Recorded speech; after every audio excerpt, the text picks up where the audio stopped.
ta trubka do země, tak se prostě tenhle ten trávníček samozřejmě rozkope, že jo, to je jasný. A protože jsme zjistili, že tohle je na nás moc úzký, takže já bych hrozně rád, kdyby šlo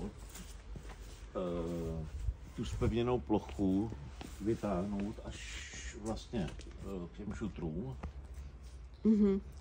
Rozumím. Tady na tohleto přilepit něco hezkýho.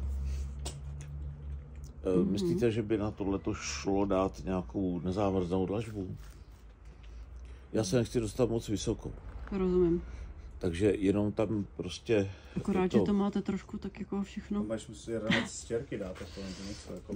No, ono existuje nějaký vyrovnávací beton, nebo něco takového, jak jsem pochopil. Jo, to se dá přesto nalít beton, jo. Takže by se to tímhletím betonem jako srovnalo a pak se tam nalepila nějaká dlažba. No a ta dlažba půjde jako kdyby od domu, od těch schodů? Od schodů. Asi by to šlo až i přes tohleto zelený.